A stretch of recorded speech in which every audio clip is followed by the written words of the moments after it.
was beginning to get chilly out. A thought struck in a sort of sobering way. What's the point of any of this anyways? For I had dreamed of being a lawyer in my youth, but early into law school I had found it nearly impossible to stay focused. My mind constantly raced with big ideas, extravagant adventures of the beautiful girl I was to marry one day. My peers who had remained steadfast in their studies started to see a sharp decline in my performance in class as the years dragged on. To be quite honest, being a lawyer was only a projection of what my father had wanted me to be. I had no deep desire or will to be a good lawyer. I was simply taught to aspire to it. A difference I would later come to realize in great detail. I promptly dropped out the following semester. I worked here and there making ends meet. I rented from an elderly lady named Elise at the time, who was once a factory lady during the war. She would stop by as if to tell me there was a raise for the month, only to ask me about my studies. Hours would pass as we would sit over tea, discuss my goals, the past, her time as a child, growing right up after the Civil War, into her time sewing uniforms for the boys on the front. I always found myself liking the lady. Something about her energy, her insights flowed with clarity and depth, but a sense of childish curiosity I had never seen someone possess, a sort of respectful fascination when she would talk. A motherly figure, I guess, with something truly more in her walk. I would always look up to her in a way. No romantic notions involved, of course, but like a second grandmother I had longed for. It was one night in particular that I'll never forget. She asked me, "Why are you always pacing? It's like you need to get away from something, but no matter where you go, there you are." While I was bothered in the moment, I later reflected on what she had said. For many years I had felt out of place, like the skin on my body did not fit me. I had felt this way since I could remember, a sort of disconnection from daily life, like each person I met was encased in plastic. Were they even real? I would think to myself, hell, I even felt estranged from my blood relatives. There was one person though who understood me. I remember the mellow warmth she would bring to my soul, a feeling of peace I had never felt.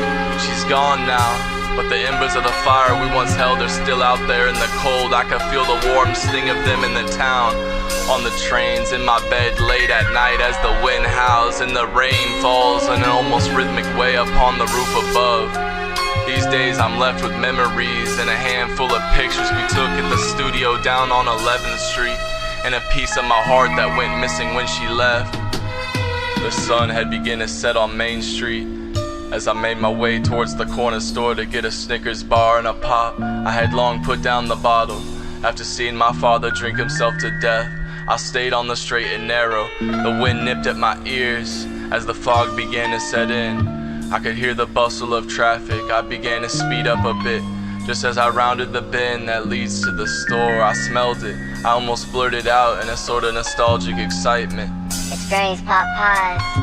Then as the realization hit me, the smile drained from my face.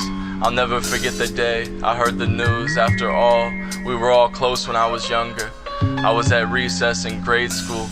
My teacher had walked me to the office where I saw my mother barely holding it together, fighting back tears. I could still taste those pies. She loved her cooking almost as much as she loved her family. I think that's why I'm strangely drawn to Elise. After paying for my items and leaving the store, the sun had now almost completely set, and I watched as darkness engulfed the city.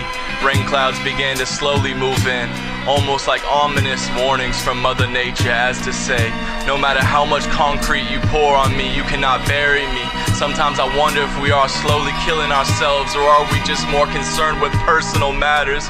Are we blind? Some days I feel like it. As I rounded the bend, a part of me was hoping to smell Grandma's cooking again. The condensation had instead started to kick up a strong urine odor, most likely from the nomads that switched trains here. I knew that could have been me if it had not been for my father making a fortune in ironwork when I was young. That's how I was able to receive a formal education during the Depression. I know he wanted a life for me that he had never got. I see my driveway off in the distance, and the rain has begun to slowly trickle down gently. For this moment in time is frozen still. My thoughts slow down, my body moves in slow motion, and I can hear the wind whip past. The cold air nips at my nose, cheeks. I feel a sense of calm. I am one with the moment in time, and just for now, everything makes sense.